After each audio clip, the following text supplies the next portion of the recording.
So we're going to install Sketchpad. It is a Google app. It's a Chrome extension. So we're going to go through the process here. So when you open up the browser, you should see something that looks like this. You're going to see Google, and then you can type things in here. You may see frequently used apps down here. Okay. So to install an app in Chrome, you're going to go to the upper left-hand corner. And there's a little icon, it says apps, and it's got like a little grid with colors there. So when you click on that, it's going to show you the apps you already have installed.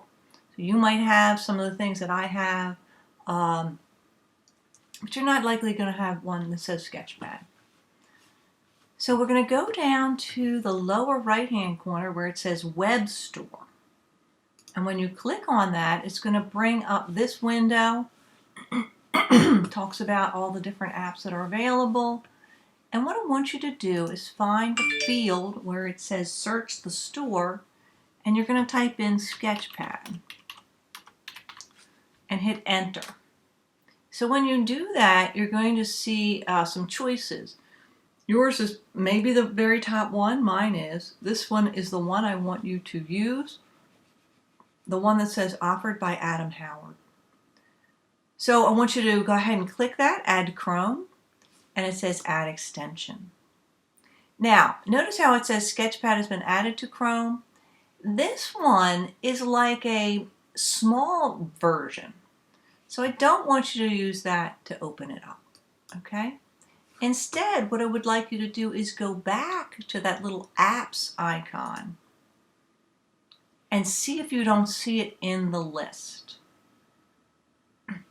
It should look like this one, but it might look like this one. These are the same version. I think this is a little bit older, but I couldn't remove it. So this is how one should open it, because when you open it from here, you're going to get the full version.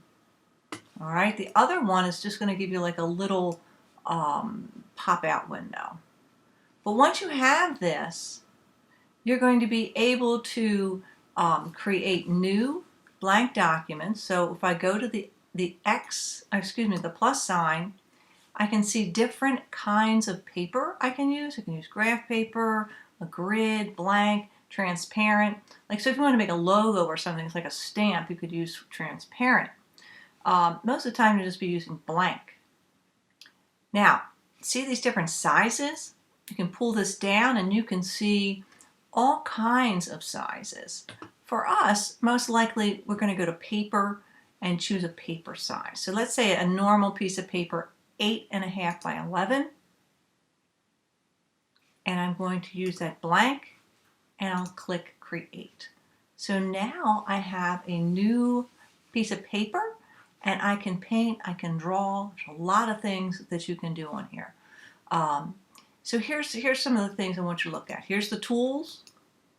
When you bring that out, you're going to see a crop tool, you're going to see a magnifying glass, you're going to see all kinds of different utensils to use, brushes, crayons, stamps, spray paint.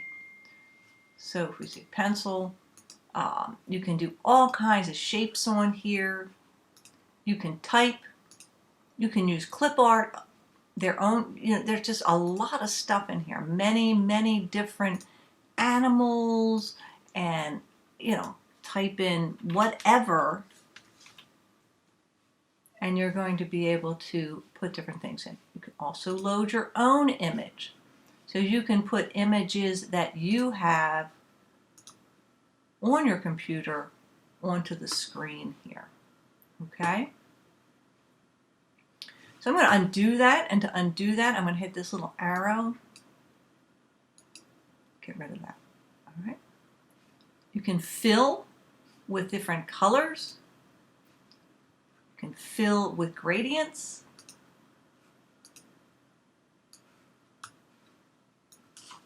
You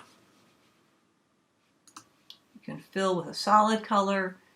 You can do these different gradient patterns, or you can do different patterns. You can also fill in with that type of a pattern.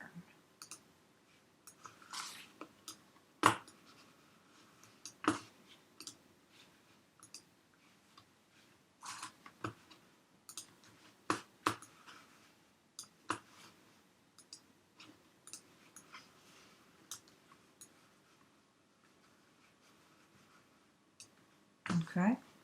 You can change all of these, however you like. You can use the different filters on here that we'll get into a little bit later. You don't want to say paint into a layer because that's going to make everything,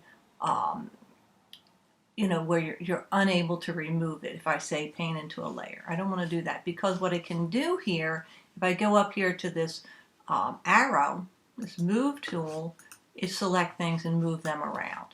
I'm going to resize them. Okay, so I can select them and I can delete them too. If I hit the delete key, select it, delete, select it, delete. All right, so that's really nice. You can probably already see the potential of this. If I hit layer, I can see the different things that I've done. I can turn layers on and I can turn them off and on there. So there's a lot of things that we will go over a little bit more in depth, but that's just a kind of a basic quick rundown of using the tools. So if I have my finished work of art and I want to move on, I can say create. Do I want to save this image? I want to say save, yes.